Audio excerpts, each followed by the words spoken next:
अक्सर कहते हैं कि शरीर को सही तरीके से ऑक्सीजन मिले तो कैंसर होने का खतरा घट जाता है, और शरीर को प्रॉपर ऑक्सीजन मिले इसके लिए ज़रूरी है रोज़ाना वर्कआउट करना। फिजिकली एक्टिव रहने से 41% तक कैंसर का रिस्क कम हो जाता है।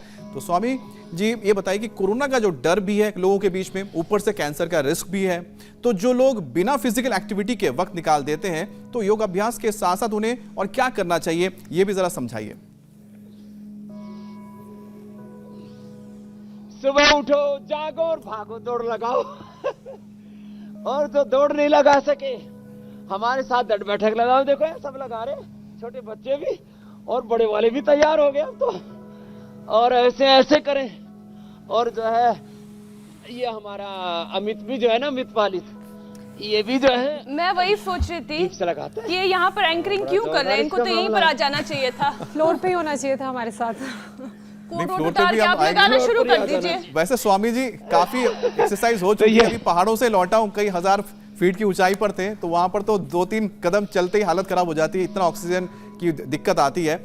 लेकिन अच्छी बात ये रहती है कि अगर आप योग करते रहें तो आपको दिक्कत नहीं आती, आप बहुत जल्दी एक्लिमेटाइज हो जाते हैं उन इलाकों से, और -15 डिग्री में भी आप जी जाते हैं। -50 से 100 बार तो ये भुजंगासन कर लेना चाहिए। इससे पूरा कंप्लीट फिजिकल एक्सरसाइज हो जाती है। लंग, जिसके ऊपर सबसे ज्यादा खतरा बनता है ना कोरोना में, लंग, हार्ट, पूरा स्ट्रक्चर, पूरा करेक्टर, हार्डवेयर, सॉफ्टवेयर सब अच्छा हो जाता है। इसलिए मैंने 100 बार तक चाहे भुजंगासन करो या दंड लगाओ या सर्पदंड ऐसे लगाओ, इसका मैंने सबको अभ्यास करवा दिया है। और पूरे देश में अब लाखों नहीं करोड़ों लोग सुबह सुबह ये वर्कआउट करने लग गए हैं। तो ये तो सबसे अच्छा वर्कआउट है कोरोना के लिए भी और कैंसर के लिए भी। कोरोना और कैंसर दोनों की राशि एक ही है। लंबे लंबे श्वास, बाकी ऐसे आराम कर लिया करे थक जाए तो। जी मीनाक्षी जी, ज्योत्सना जी, अमित भाई, स्वामी जी इस वक्त सबसे ज्यादा सेहत का ख्याल रखने की जरूरत पड़ी है, क्योंकि हार गड़ाने वाली ठंड पड़ने लगी है, पॉल्यूशन भी इतना ज्यादा नजर आ रहा है, दिल्ली में तो खासकर दिखता ही है, और कोरोना लौटने का भी खतरा बढ़ गया है। तो ऐसे में कैंसर भी तेजी से फैल रहा है, और ये सब मोटे लोगों को अपना शिकार सबसे पहले बनाता है, जैसा कि आपने थोड़ी देर पहले जिक्र किया था। तो उनके लिए जो वजन घटाने का उपाय वो भी बता दीजिए, क्योंकि सर्दी में वैसे ही लगता है कि हिलने डुलने में दिक्कत होने लगती है लोगों को, और मोटापा अगर हो तो ऐसे में उनके तो और दिक्कत है, भूख ज्यादा लगती है, इसलिए मोटापा भी बढ़ जाता है। अच्छे पकवान बनते हैं इस टाइम पे, लड्डू ज्यादा खाते हैं, गजरेला ज्यादा खाते हैं, गोलगप्पे खाते और पकोड़े गरम गरम। पकोड़े 3 मेथी के पराठे तो मैंने भी दबा लिए ज्योत्सना। लेकिन मीनाक्षी आप तो हजम कर जाओगे, शेप में आ जाओगे, बाकी लोगों का क्या होगा? तो ये तो भुजंगासन और शलभासन हुआ, ये भी वेट कम करता है। सीधे लेट करके 100 बार अर्धहलासन करें, एक एक पैर से करो भाई, जो ठाड़े ठाड़े हैं। अब एक तो यहाँ इतना मोटा है, उसके 2 स्वामी रामदेव तो टांगों में है, लंबे लंबे श्वास। तो अर्धहलासन, एक एक पैर से या दोनों पैरों से। वेट कम हो गया तो 100 बीमारियां दूर हो गई और 100 साल जीने का रास्ता मिल गया। तो अर्धहलासन। और वेट कम करने के लिए गोधन अर्घ पिए, गोधन अर्घ के साथ मेदो हरबटी, वेट गो, अनाज, नमक, मीठा, ये सब थोड़ा कम कर दे। घी, तीखा, तला, थोड़ा बॉइल्ड वेजिटेबल्स थोड़ा छोंक सकते हैं हल्का, 1 चम्मच गाय के घी में। और जितने भी फ्रूट्स हैं, फ्रूट्स खाओ, अरे पेट भरो, वाटरमेलन लो, और ये सब अभ्यास करते रहो। अश्वगंधा के पत्ते हो सके तो खा लो। लंबे लंबे श्वास, मल्टीग्रेन दलिया आज बताने वाले हैं, उसका सेवन कर लो। ज्यादा भूख लगे तो, लेकिन 1 कटोरी से ज्यादा मत खाना, कुछ तो थाली भर के खाते हैं ऐसे। तो ये अर्धहलासन, ये पादवृत्तासन वेट कम करने के लिए ना। इनको दोनों पैरों से जो नहीं कर सके तो एक एक से करवा देते हैं। तो एक एक पैर से या दोनों पैरों से। मीनाक्षी जी आप तो एक एक से करो, और ज्योत्सना जी आप दोनों से कर लो। ये अर्धहलासन, एक एक पैर को 90 डिग्री तक ऐसे उठाना, अर्धहलासन, और या दोनों से जो समर्थ है वो। और फिर पादवृत्तासन और द्विचक्रिकासन, ये तो लेट करके और फिर बैठ करके द्विचक्रिकासन और स्थित कोणासन वो भी करवा देंगे। तो 100-200 बार तक, मैं तो 100-सहस्र साधना लोगों को 500-500, 1000-1000 बार तक करवा देता हूं। जो मोटा मोटी है, जो होगा मोटा मोटी वो होगा खोटा खोटी। मोटा मोटी, गुजराती में जाड़ा जाड़ी। और अभी हेमा जी आई थी बेंगलोर से। उधर तो कन्नड़ में क्या कहते हैं, डुम्मा डुम्मी। डुम्मा डुम्मी।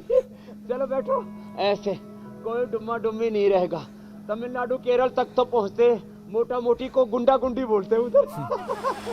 कोई मोटा मोटी गुंडा गुंडी डुम्मा डुम्मी, जाड़ा जाड़ी नहीं रहेगा, फैटा फैटी नहीं रहेगा। लंबे लंबे श्वास और ऐसे क्रोध करके भस्त्रिका और कपालभाति साथ साथ होते रहते, और सर्दी भी भाग जाती है। अब सब यहाँ देखो मोटे मोटे वो कोट पहन के आए थे, सबने उतार दिए। लंबे लंबे श्वास ऐसे, और गर्म पानी पिए। गर्म पानी पीने मात्र से वेट कम हो जाता है, ठंडा पानी पियो ही मत।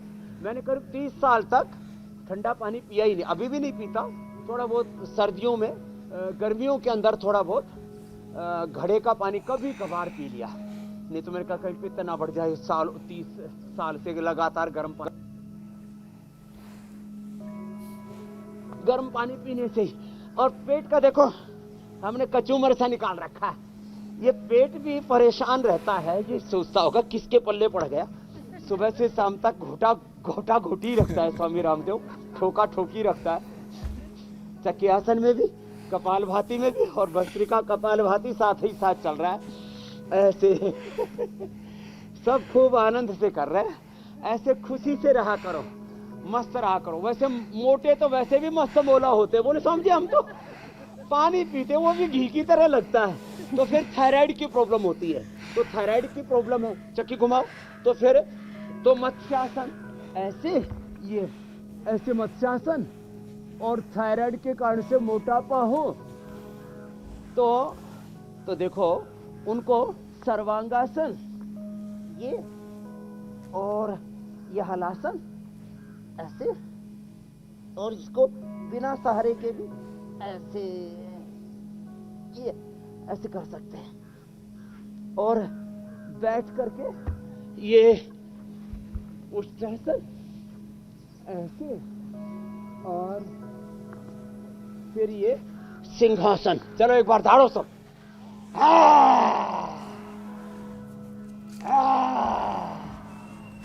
तो मोटापा थायराइड से तो भी खत्म हो जाएगा, जेनेटिकली भी कोई मोटे तो भी ठीक हो जाते हैं। और फिर ये उज्जाई तो बड़ा जबरदस्त है ऐसे। और किसी को स्नोरिंग भी होती हो ना, वो भी ठीक हो जाती है सिंहासन उज्जाई से। और अणु तेल से नशे करें, अणु तेल कैंसर उसके लिए, कोरोना के लिए भी अच्छा है, और सभी प्रकार के बैक्टीरिया वायरस फंगस से भी बचाता है। देखो एक खास बात बताना चाहता हूं, जो है ये उज्जाई स्नोरिंग स्लीप एपनिया के लिए भी ठीक है। यहाँ से पॉइंट भी दबा लें, और एक 100 ग्राम एलोवेरा का पत्ता, थोड़ा उसमें हल्दी, थोड़ा उसमें अमरूद, ये सब डाल देते हैं। थोड़ा यज्ञ की भस्म डाल दो और उससे गरारे कर लो, थायराइड भी ठीक। अब जैसे इसको हो गया था गरिमा को, इसने तो धनिया का पानी पी के ही ठीक कर लिया, और इसके पति को शुगर हो गई थी, इसने वैसे ही ठीक कर ली, तो मस्त हो गए। और ये सारे ब्यूटी कंटेंट्स जीते इसने, जबरदस्त, क्या बात है। जोरदार तालियां हो जाए गरिमा के लिए। तो क्या करती है, पतंजलि के ही प्रोडक्ट यूज कर रहे हैं, नेचुरल। नॉर्वे में रहते हो, ऑस्ट्रेलिया में रहते हो, स्वीडन में रहते हो, कहीं पर भी रहते हो।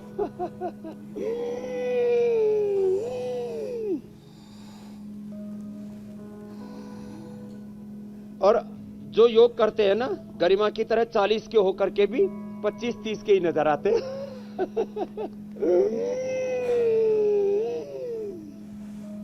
और ज्योत्सना जी और मीनाक्षी जी तो बुढ़ी होंगी ही नहीं, बस तो स्वामी जी टारगेट यही रखा हुआ है। 50% दिखेगी biological age. Amit, same to you. धन्यवाद स्वामी जी, आपने मुझे इंक्लूड किया। ये अच्छा था स्वामी जी।